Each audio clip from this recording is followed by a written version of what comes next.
I remember leaving the Christmas party, getting back to my apartment and just crying. And my roommate is like, why are you crying? I'm like, why is everything so hard for me? Like, you hear about people getting properties and they get money back at the table, or they have to put nothing down. I got to work for every single thing I do. Like, how come it can't be easy for me? Realtor called me the next day. She's like, your offer was accepted. I said, oh my God, I got to come up with this money, because everybody was denying. You probably like, I had to come up with this money. What they say, fear is false evidence appearing real.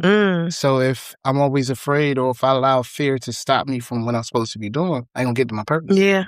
My purpose is more important than anything else. Yeah. That's for real. Jimmy!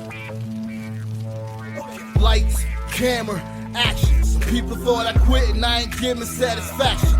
From a different era, writing rhymes up on napkins. What you had to say was more important, man, than trapping. Yeah, I'm talking back and speaking of contemporary. Gotta spit the truth, but lies they attempt to bury. Why we always make the music. What's good, family, and welcome to another episode of Jimmy Bond's Podcast, right here on Philadelphia Radio TV, right here from the Philadelphia Radio Studios on City Avenue.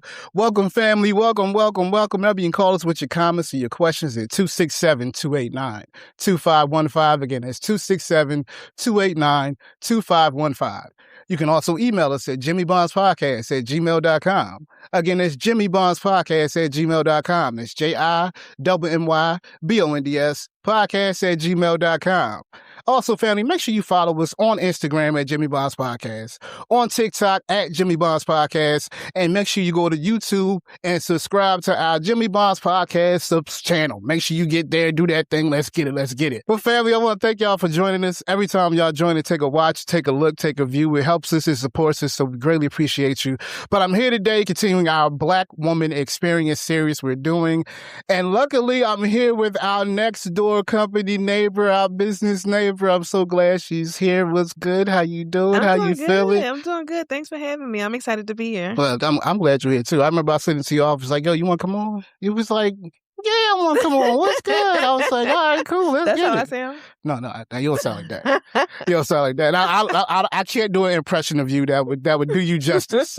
None at all. But family, I got to tell you, our guest today is a young lady who has done a lot of things in her career. I like to say she is extremely important to our community because she helps a lot of people build wealth, understand their taxes, as well as starting businesses. Yeah. Is that right? It is.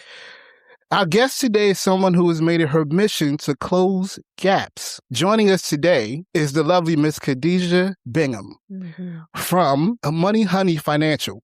I got to tell you, I was looking up, checking her out, checking out all the research, doing a little research on her. She be doing her thing. She really is good at this money thing, as we call it, because it's not just taxes. It's not just starting a business. It's the holistic approach to having your business become what you want it to be. Now, with that being said, I like to describe her as focused, resilient, humble, ambitious, trying.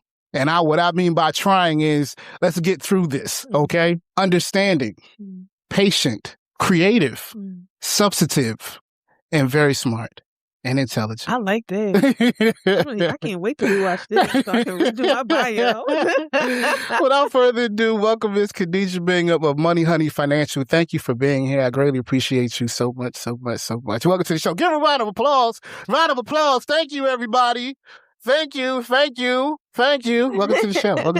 Thank you. I'm super excited to be here. I'm so happy that you are not shy and you popped into the office and you said, hey, you want to come on the show? And I'm very happy that I said yes. So I'm looking forward to the conversation. Well, I'm not a shy person. I can tell. I try to hide that sometimes, but I'm not a shy person. But welcome. We're talking about the Black Woman Experience. And before we get on that, I wanted to allow you really to share what's going on with not just your business, but right now we're in tax season. Everybody's getting ready for things, refunds, all that good stuff. What are some of the things that need to be known in our community that we're not privy to? Some of the resources that you're aware of? Yeah, for sure. So hi, everyone. Just a little bit background about me. My name is Khadija Bingham. I am a CPA, that's a certified public accountant, and I am the owner and CEO of Money Honey Financial, which is a boutique accounting firm specializing in tax prep, tax planning, and bookkeeping for small businesses and individuals. So right now it's tax season. It is our busy time. We are very busy serving lots of individual clients as well as small businesses. There are a couple of resources out there that I do want to share for our small businesses, especially based in Philadelphia. As a small business owner, I'm learning that like being a business owner is difficult and it is very hard. It's very challenging, but there are resources out there to support you through it and won't always be knowing about them. I love doing series on supporting Black businesses or shall I say businesses of color, because it's not just about us Black folks, right? I like actually diving into that because that's something I think that's a blind spot in our community. Yeah. We talk about what the experience is to be an entrepreneur and that kind of thing, but we really don't talk about what the experience is to be an entrepreneur and how hard it is to find that money. And where is that money? Have you seen it? Write a grant. Did you do grants? Have you tried grants? You know the people that tell me you should get grants. Yeah, everybody's trying to get that same one grant. It's so easy to get the grants. The grants are the easiest thing to get in the world. I have grant writers right here on deck ready to go all the time. No, I didn't write that grant myself. Right. You know, so I mean, I'm telling you just from what you know as experience dealing with small businesses, I can't tell you how many small business owners I've interviewed.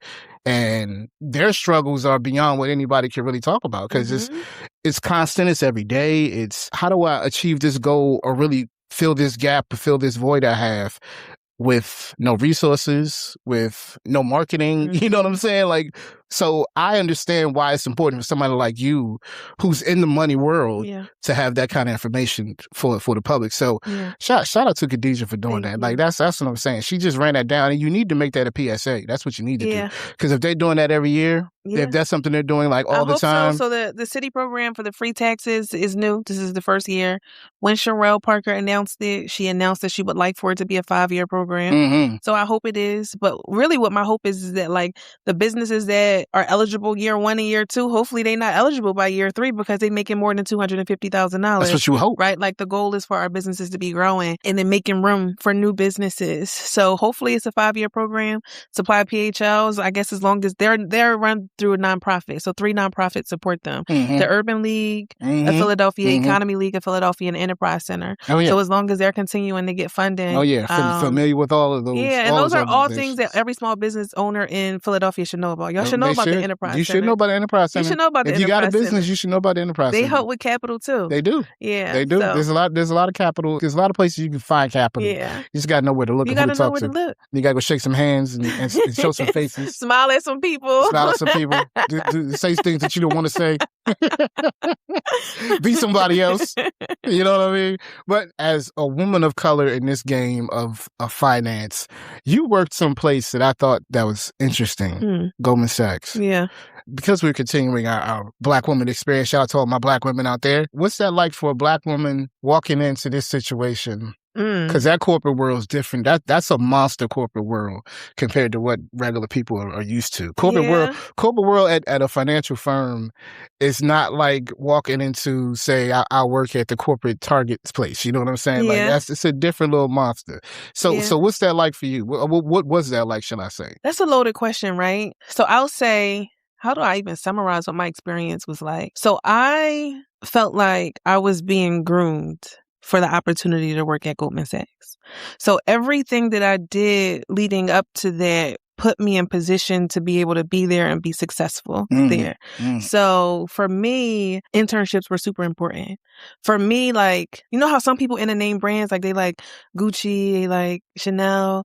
I like to be able to say I work with the best of the people. Like I like to say I do the best stuff, right? For sure. So internships leading up to Goldman was I interned 3 years at Comcast, one of the largest corporations here, right? Based in Philly. Then I did 2 internships with PwC, one of the largest accounting firms in the country, maybe the world. Then I did an internship with Goldman Sachs. But every one, like 3 for Comcast prepared me for PwC. The 2 for PwC prepared me for Goldman. And then the internship for Goldman is how I was able to get the full-time offer to work at Goldman, right? So like, it wasn't like I just walked into Goldman. No, I was being prepared, you right? You get online and was like, yo, let me pull out this application. And the thing is, and I think because I'm a Black woman, I felt like I had to do all of that before I could apply for a place like Goldman. My counterparts that didn't look like me, they just go and they go online. And then maybe I could have just went online. But me as a Black woman, I think before we enter those spaces, we feel like we have to be overqualified before we even try. And I think that my journey shows that, right? Like, I would have never applied to Goldman if I didn't have this on my plate, if I didn't start this org at Penn State, if I didn't graduate with this GPA, if I didn't do these things. But I was surrounded by people who like ain't do in college and then was just there. Right? So I think that like between the lines on that one. Even just like from the beginning, from the onset, walking into a place like that as a Black woman, you automatically feel like you have to be the best in order for them to even consider you. Yeah. So I'll say just like walking in there, I think working in a corporate space in finance as a Black woman is a lot of pressure because you have multiple jobs. My job was not just to go do finance at Goldman. My job was also to go do finance at Goldman, do a good job at finance at Goldman so I can leave the door open for other people. Because if this Black girl from Penn State messed up, you know who they're not going to be looking for to hire no more? No more Black girls from Penn State. No, probably no more Black girls, period. No more Black girls, period, right? Yeah. So it's multiple jobs. Like I have to show up and do multiple jobs when you're in corporate America because it's not just about you. It's about the people that like you're leaving doors open for as well. And I think that like that makes working in any corporate space challenging because that's not what you rated on when it's time to talk about promotions and when they care about the work that you got to do. Yeah. Johnny get to just do the work and go home. Khadija got to come there. She got to do the work. She got to do a good job at doing the work. She got to go speak on this panel for these interns. She got to mentor these interns. She got to go to this Black event here and do her job and do it well. And then Johnny might be getting paid more than me. Most likely he is. And doing less. Most likely he is. So I think that like those were some of the challenges. I will say that like while I was at Goldman, I was managed really well. I had great managers with the exception of one. But after her, I was managed really well. I had people that poured into me. I loved it there. And I was fortunate enough to have multiple job offers when I left college. I chose Goldman because whenever you would talk to people and you'd be like, why'd you choose to work here? Everybody would be like, the people. And I'm like, I'm a people person, so I can go work anywhere. Then I interned at Goldman. I said, oh, it's the people, right? Like it was me being surrounded by people that inspired me to be better and like also gave me the tools to do it.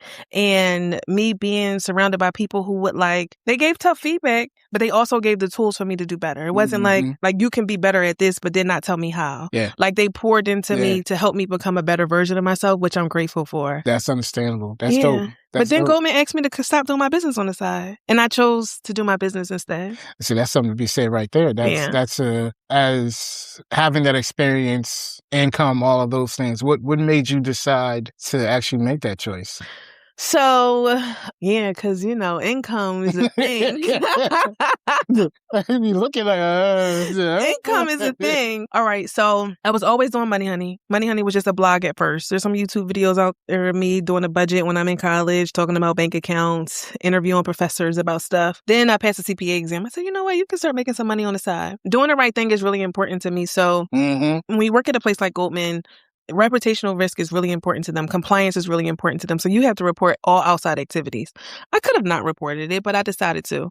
I reported it because I'm like, everybody knows about it. My manager knows I do Money Honey. His manager knows I do Money Honey, but compliance ain't know. When compliance found out, they said, girl, not happening. You got to shut that down. So, I fought it. I'm like, why? Like, there's no real conflict. Like, Goldman doesn't do taxes for anybody. Like, what's the conflict? So, they said what they said. They made their business. They got to protect their business. And I get it now that I'm a business owner. So I said, okay, I put on a website, like not accepting clients at the time, but then I started making my exit strategy. So I worked really hard at Goldman. I was like, you know what? I'm going to work really hard this year. I'm going to get promoted to VP. So if I ever have to come back, I can come back at VP. Hopefully, because I get promoted to VP, I can get like a big bonus. I was like, and then I'm gonna get a duplex somewhere. Oh, you know what? I'm lying. Wait, let me back it up. Come on, back it up. Before I made the decision, there was a lot of reasons why I was thinking to not make the decision or to decide not to leave my job. And at first it was like, damn, Khadija, like you need your job. Like you live in this apartment in New York. How you gonna pay your rent? And I was like, dang, I mean, like you don't have to live in this apartment though. You can go live at home if you wanted to. oh, like, Khadija, you're doing so good at paying down your student loans. You keep paying extra. And I'm like, that's a choice, though. You don't have to put extra. I'm like, dang, like, I'm choosing to be unhappy right now. And once it clicked to me that I was choosing, like all of the reasons why I felt like I needed the job and I needed the income were all choices that were in my control. I was like, I can't choose to be unhappy. Like, the work that I'm doing with Money Honey fills me up. The work that I'm doing at Goldman does not fill me up. It makes me happy that, like, my mom gets to say my daughter works on Wall Street, but that filled her up, right? Like, I needed to do something that filled me up, and Money Honey was it. So then I started making my exit plan, and I was like, I'm just gonna go back to Philly. I'm gonna save up my money. I'm gonna buy a duplex so I can live in one unit, rent out the other, so I can lower my expenses and figure out how this business thing is gonna work. And everything went according to plan. That's how I knew I was doing what I was supposed to do. Yeah, it don't normally happen like that. It don't normally happen like that. But when God tell you to do something and you do it, it worked out. Yeah. Like, I prayed, like, I was like, when I was searching for a house, every offer kept getting denied. I was putting in offers at full ass. Deny.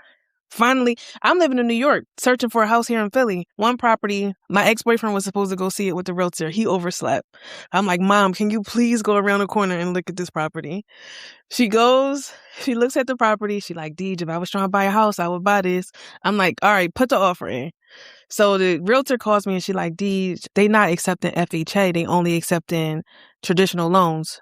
So FHA, the minimum you can put down is 3.5. Traditional, I was going to have to put down maybe 15%. Huge difference. So I'm like, all right, I'm going to find the money. I didn't know how I was going to find the money. So I said, put the offer in. We'll figure it out later. She put the offer in. I was doing like a Christmas party with my job at the time.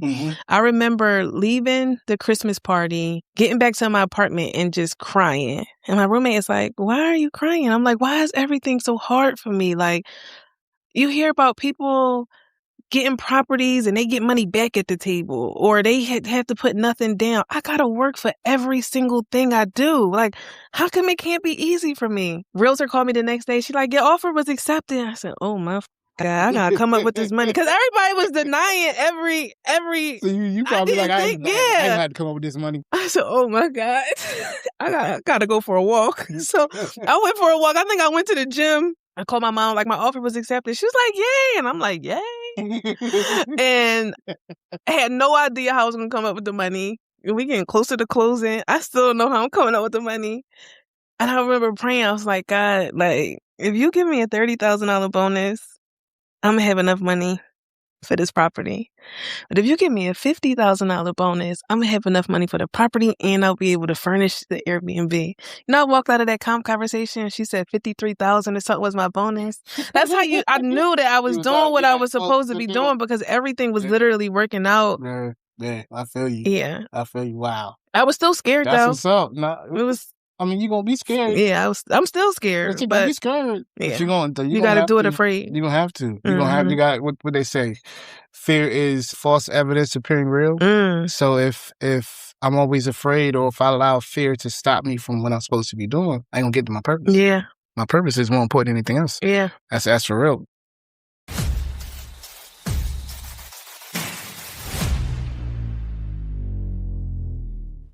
So having that kind of conversation would be great. I kind of fit in this bracket where I'm like in the middle.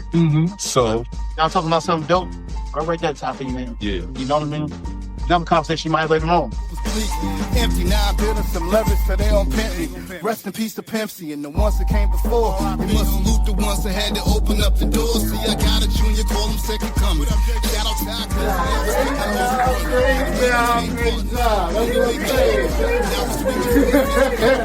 loving it. I've been cheated on, stolen from, and lied to. Youngin' went that FaceTime. She want me to slide to. She digging my vibe too. But I like to keep it. If I say to you the Black woman experience, what's the first thing that come to your mind? The first thing that came to my mind? What was it? Natural hair. To be honest, I know that ain't probably where you wanted to go with that, but I just no, we go. I just picture like brown, like beautiful stuff. I don't know. That's dope. I know, like the first thing that came to my mind. Yeah. if you give me time to think about it, I can probably come up with like something more substantive. I thought it was kind of what's the first thing that comes about? Brown, beautiful stuff, right? No doubt. And big curly hair. I'm like, ooh, chocolate. Like I smell coconut, like cocoa butter. That's what comes to my mind when I think. Or maybe that's just when I think Black women. Black women experience. I think think like twofold, like joy and pain. I think Black women do a really good job at making the best out of every opportunity and every situation. I also think that Black women experience also comes with like a lot of, you put on a back burner a lot of times. So it's like you like make the best of every situation, but like maybe underappreciate it is the word. That's real. How does that affect that underappreciation? How does that affect your identity? How does feeling unappreciated impact your identity? I would say it depends on the person. Of course. Have you ever felt underappreciated? Yeah, I felt unappreciated at work. I felt unappreciated in relationships and friendships, in my own business. Pause on that. What's that like, feeling unappreciated in your own business? I think working with some clients is easy to feel unappreciated. I think sometimes, and I have to be careful with my words here, but I think sometimes it's easy for like, even like your staff to not appreciate the things that you do as well. What is it like? Not fun, but it's like one of those things that it don't stop shit. Yeah. It don't stop no show. Do you find this is a little offline, off kilter? I'll get back to the conversation. Okay, I'm nervous. No, don't be nervous. Okay. Because I had this conversation with somebody recently, just about how when you're on the business owner, entrepreneur side, the consumer doesn't necessarily understand what you're dealing with. It's not their job to. Yeah. Right? But it is your job to understand what they're going through. Yeah. So there's often a bit of expectation, or this is what you're supposed to do, instead of it actually being an appreciation for what you do. I mean, particularly, working with our folks. Yeah, I think that becoming a business owner has given me, like, I have so much patience for other small businesses now. Like, you ever work with a small business or you be like, how come they only sell Rasta pasta on Tuesdays? That's so dumb. Like, they would make more money if they sold Rasta pasta every day. Now that I'm a business owner, I know, like, if 9 times out of 10, if a business is doing something a certain way, it's a reason that they're doing it. And it's not because they don't recognize that it would be profitable to do something else, but like, maybe the Rasta pasta person only was available on Tuesdays. Or like, maybe they're not going back to the store 3 and 4 times a week. Yeah, and they can't, and they don't have the resources. Yeah. They don't have the resources to do it. Yeah. Or they can't afford the staff that they need to do certain things every day of the week. So they have to be thoughtful about it. Or like, how come they don't have a number you can call? You can only walk in and do it. Like, small businesses, like running a small business is hard. It is. So as a small business owner, I give so much grace now. I just be like, yeah, I get it. Yeah. I get it. Yeah. You do have to be patient with them. I work with a lot of them because media and just talking to them in general. And you have to be patient. I think you have to be patient. I think you have to understand that, like, also small businesses that look like us, they're often under-resourced, understaffed, undercapitalized. They don't get as much resources as other businesses. All of the available, which is why I say people in our community need to be a little bit more understanding with our businesses and our people in our businesses. And I am, because like you said, they don't have the staffing often. They don't have the resources often. They actually not, I'm not going to say on a whim and a prayer, but they're actually out there like facing their fears. Like, we're going to go out here and push this business. Yeah. No, I don't care what it's going to take. We're going to get out here and do it. Yeah. Like, if I'm year 3 in my business, don't be comparing me to H&R Block. Huh? They've been around for years. They got systems in place that they've been doing for years. They got systems and staff. They still mess up. And y'all cool with them messing up. But if I mess up, it's a problem. And that's what I'm saying. Yeah. That's what I'm saying. They'll be a little bit more lenient even with the big companies. But when you mess up, oh man, hell gonna come down. Yeah. I'm tired. See, that's why I work with our people. That's why I'm tired of this. And you're just like, yo. It's like, really? Yo, listen. It'd be like that. Like, let us cook. Like, give us time to be able to. And granted, like, I don't think that it means that you accept bad service from people just because they're a Black business. I think that because some people just do bad business. And sometimes it's not about being under-resourced. Sometimes it's just people just do bad business. But you can usually tell the difference. Like, you can tell when someone is genuine. You can tell when someone is trying. You can tell when the business is going through growing pains. But, like, I hate when people say small businesses or black-owned business, I don't support them because they unprofessional. And I'm like, but that's not true. Did you just order Chinese food through a bulletproof glass with somebody who don't speak your language? That's professional to you? That's very unprofessional to me. You just walked into the hair store and you cannot buy any of this hair without going to get them. So I don't know why. And they don't even hire people that look like you, but that's professional? Mm-hmm. The Chinese store can at least hire somebody to answer the phone that sound like the people that's calling the order, but they won't do that. Mm-hmm. But that's unprofessional? She's speaking the truth. I know that was an offline question. She's speaking the truth on that one. I can't say nothing on that one. I can't say nothing on that one. Take me to a time, like, because, a lot of times it could appear as people are doing things, Money Honey is good, is your business, is growing, is where it's supposed to. What are those times that you feel like you might have wanted to give it up?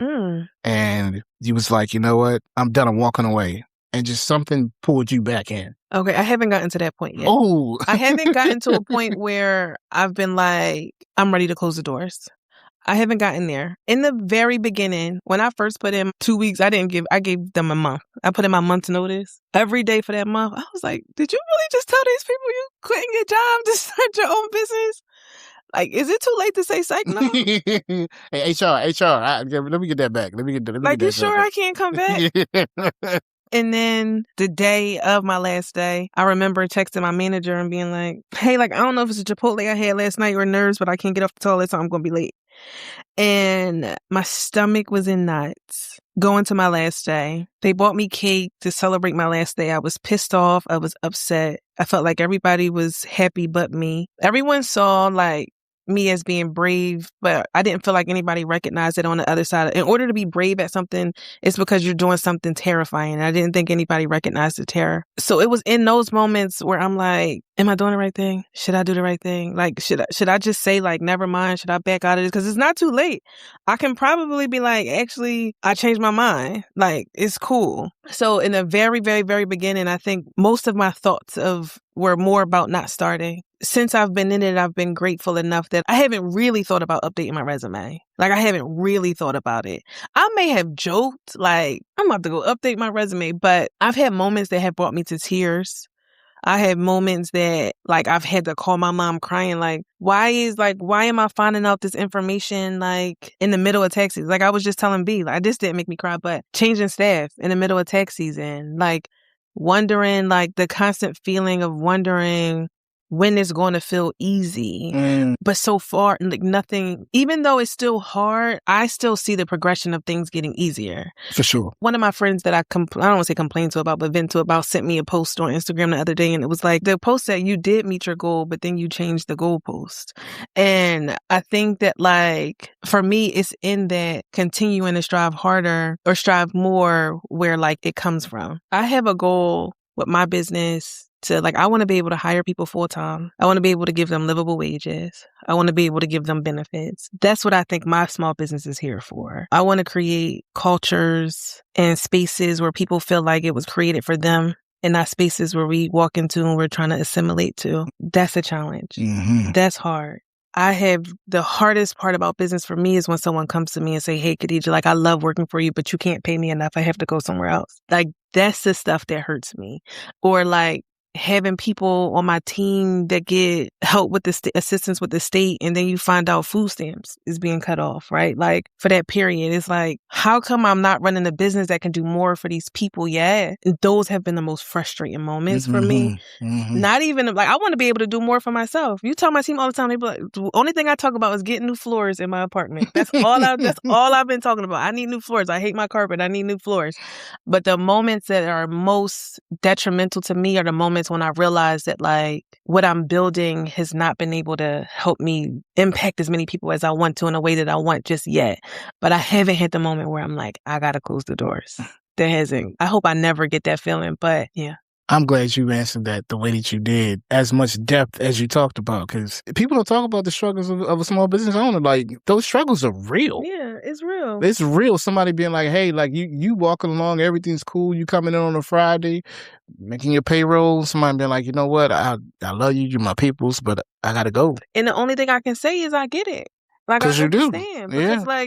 Because you do. You probably you been there need more too. money. Yeah. And like, And there's nothing you can do about it. there's nothing I You could- want to do something and if about I could, it. I would. Yeah. And I'm grateful enough that I know my team trusts me. Like, they know that, like, if I could, you would. Because he didn't come to me like, Khadija, you have to pay me more money. That wasn't the conversation. It was like, hey, like, I need to make more money, so I have to start looking for another job. Because I think they believe that, like, you know, I would be paying them the most that I could pay them. So, yeah, I wish it was programs out there that covered more salary, like salary gaps. Like, if I can agree to pay somebody $20 an hour and then the city come in and pay them another $10 on top of that, then people making $30 an hour, that would be the help that a small business These are the solutions these are the progressive solutions that we need, City of Philadelphia, okay? Yeah. Yeah, that's brilliant, because, right, that's what needs to be give filled. a tax credit, Yeah. but, like, that's not life-changing to people. Like, I need something that, like, can allow me to help me still run a business, not bleed the business, and have people compensated well and want to be able to show up well. I mean, that's the way I feel, too. That's the way I feel. What's good, family? It's your boy, Jimmy Bonds, host of the Jimmy Bonds Podcast, reminding you to check us out each and every weekday at 8 a.m. on PhiladelphiaRadio.com. Again, that's PhiladelphiaRadio.com. You also can check us out on each and every Wednesday night at 8 p.m. on WPEB Radio, 88.1 FM, 95.1 FM, West Philadelphia. You also can check us out on all your podcast platforms. That's Apple, that's Spotify, that's iHeart, or wherever you get your podcasts. Make sure you also follow us and subscribe on all your YouTube platforms. At TikTok, that's at Jimmy Bonds Podcast. Instagram, at Jimmy Bonds Podcast. YouTube, at Jimmy Bonds Podcast. Follow, subscribe, like all that good stuff. We love y'all. Appreciate y'all support. We're going to keep this thing moving. So until the next episode, you can find us on Good Hope Road. Screaming, stay up. Don't sleep in your dreams. I'm Jimmy Bonds. Shout out to the squad. And we out. Peace. Where is Khadija and Money Honey in 5 years? In 5 years? 5 years. Come on, speak into existence. Let's tell the people where we gonna be. Where we gonna be, Khadija? Come on, I'm going with you. Where we going? Jimmy, you're not gonna like this answer because I don't know. I had to explain this to somebody. Like, one thing that I learned last year about entrepreneurship is that if you allow God to blow your mind, He will.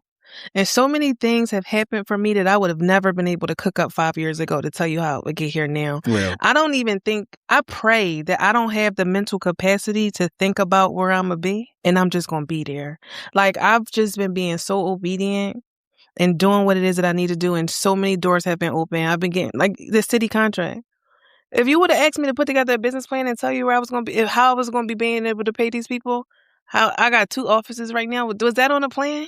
It wasn't. Yeah, well, It really wasn't. But, like, and this soon? And this soon.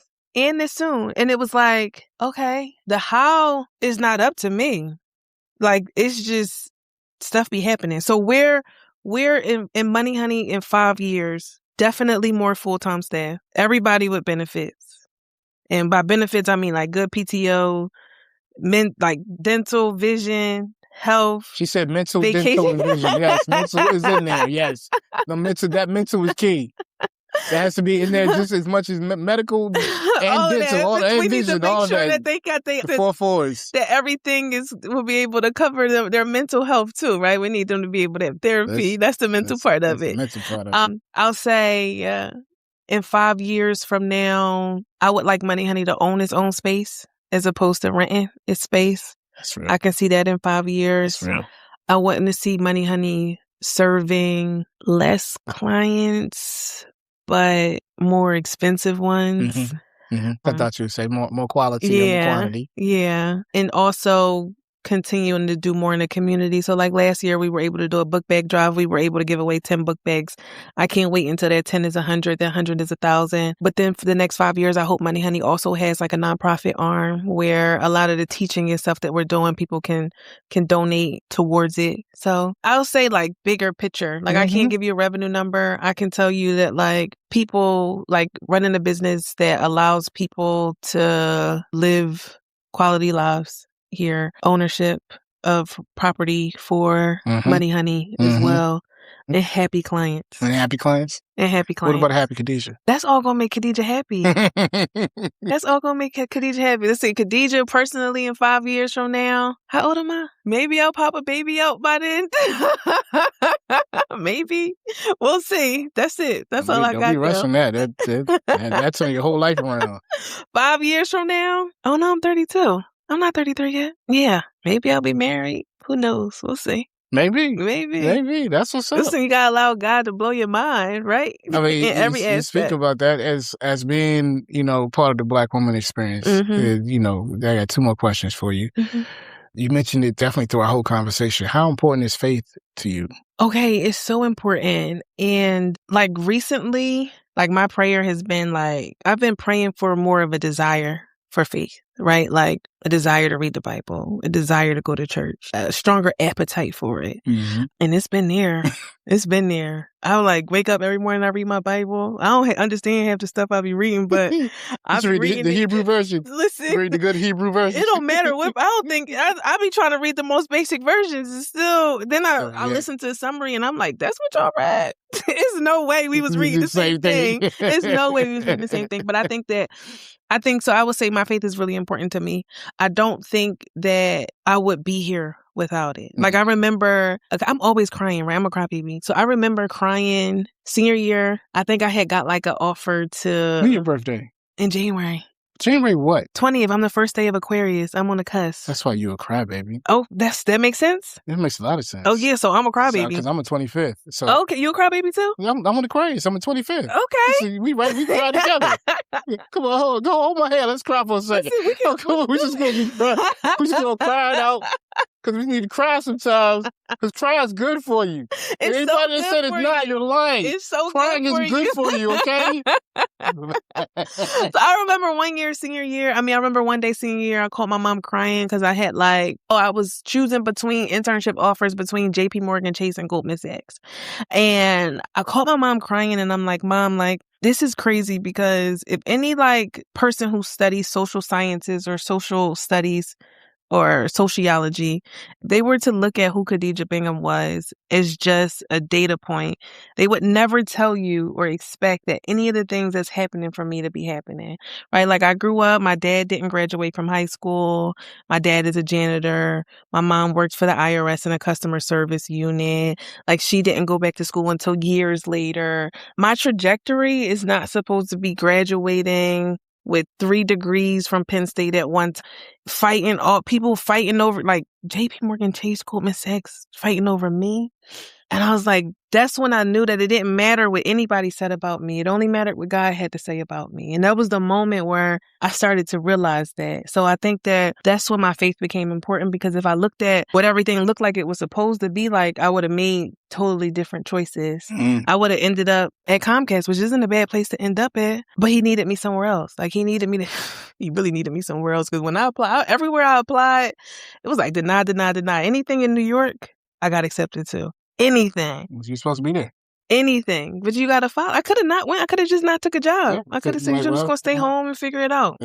Right? But take that risk, though. You got to be obedient. Yeah. So I'll say my faith is really important to me because don't be happening how you think it should. And I'm happy for that. I'm happy for that. I definitely know. But I got to trust that too when things don't work the way I want it to work. Yeah. On the flip side, I got to trust that I'm being protected with every no that I'm getting too. Because even when you want that yes and you get a no, you're probably supposed to get that no. Even though you thought it was supposed to be a yes. Mm-hmm. Like how I said that. Mm-hmm. We follow. Yeah. We follow.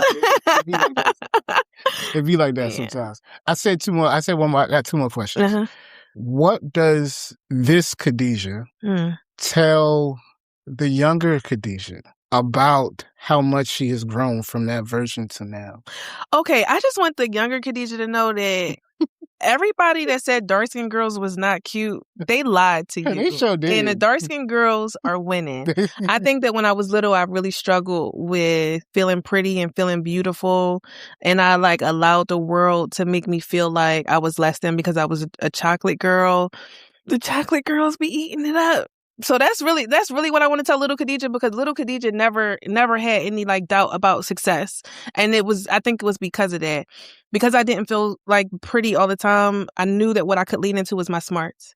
I'd be like, yeah, but she ain't smarter than me. Such and such, but they ain't smarter than me. So I knew that like that's what I could hide behind. So little Khadija always knew she would be successful. I don't think that little Khadija ever would have thought that she would be confident and be able to show up in spaces and feel beautiful, or even wear lipstick that's like a bright color. So I should have wore red lipstick. Little Khadija, you wear it now. You be wearing red lipstick sometimes.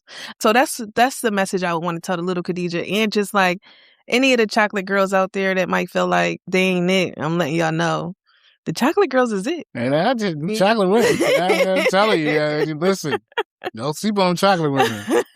Everybody like cream, but I'm telling you, that dark chocolate, do you right. Period. I'm just saying. What do you want to say to the Black women out there who are living the experience themselves? What types of words of encouragement or motivation would you want to give them? Yeah, I'll just say like two things. One was meant for you, won't miss you. So that's something that has like literally taken me through every no that I've ever received, truly believing it. Like, if it's meant for me, it won't miss me. And I think that my life is proof that was meant for you won't miss you, because the stuff that, well, I got a lot of no's, I got a lot of strong. I think I got more no's than I've gotten yeses, but the yeses have been so strong. So I've been so grateful. And then I'll also say, do it afraid. I think that like fear is normal. We just can't let it stop us. It's normal to be afraid to do something big. It's normal to be afraid to do something small. Just don't let that fear stop you from not starting at all. I think way too often we feel like things have to be perfect before we try, and that is not the case at all. I like to think of like the Uber model. Like, how many versions of Uber did we see? Like, they put something out, they got feedback, and then they went out and they do it again. We need to do the same thing, because I think that when us as Black women are in leadership roles, when we're running businesses, when we're empowered, we take care of everybody in the community. So yeah, don't be afraid. Do it afraid. Not don't be afraid, because it's okay to be afraid, but don't let fear stop you, and do it afraid. Do it afraid. I love it. Do it afraid. Do it. Be scared, but do it. Yeah. Do it. Where can they find you? Let's get them plugs going. Yeah. So you can find me on social media. So on Instagram, you can find my personal page at Need a Khadija, because everybody needs a Khadija. That's Need a Khadija. You can find my business on Instagram as well at moneyhoney.fin. That's really the best place to find me, to be honest. If you're looking for tax services, you can head to our website, www.moneyhoneyfinancial.com. But social media has the links to everything. It has the links to our podcast, our YouTube, our website, and the other Instagram pages. They got some stuff on there, I'm telling y'all. Yeah. I'm telling you, she's good. Obviously, she knows what she's doing. You need a Khadija. Everybody needs a Khadija. I just had to ask questions. It was her show today. I just had to ask a question. Me, yo. I mean, I just was like, show up. I kind of knew what I was getting. I was, you talking to somebody about, yeah, she gonna be good. I ain't worried about that one. Sometimes you get people there, you be like, oh, wait a minute, I gotta pull teeth on this one. You know what? I'm not wrong. I'm wrong. You did prep me. You did. What I say? Don't come over there all dry. I said, all right, you always see me after a long day of work. I promise, I'm not going to be dry. Was I dry? Not at all. Okay, good. Not at all. No, I thank you for coming. I ask all the guests when they come on, what was your experience on being on the podcast? I loved it. I told you, when you turned up, Samaya, is your name Samaya? Samaya hit that record button. He turned up. We turned on. Yeah, I had a great experience. I'm happy to be here. Oh, I love it. I love it. Thanks for having me. Thank y'all. Bring me back any other time. She right next door. We're going to bring her back more frequent. Hey, I got some money questions. Come sit over here and talk to me about this money stuff. You know what I'm saying? I'm going to have to tell you to book an appointment. Well, you going to book an appointment? Yeah. I'm not going to barge in. I'll bring coffee. I'll bring coffee and nuggets. Okay, here we are. Thank you, Jimmy. Always. Well, fam, let's go and wrap the show. And as we close the conversation, let this be a reminder that Black woman experience is not just one story. It's layered, generational, evolving, and deeply personal. Here, we don't just define it for you. We let the Black woman define it for themselves. So I want to thank you for witnessing, for listening, and honoring the power, softness, the resilience, and the brilliance of Black women. So until the next episode, you can find us on Good Hope Road, screaming, stay up, don't sleep on your dreams. For my sister Khadija, for the squad in the building, shout out to Samaya, shout out to Deontay, and my lady, shout out to B in the building. I'm Jimmy Bonds, and we out. Peace. By the story, I let you buy the bar, I gotta pay off my mortgage. Jimmy Bonds, man, the truth stick. Stay up on some new shit, stay up in some new kicks, stay about the news clips, news clips, news clips.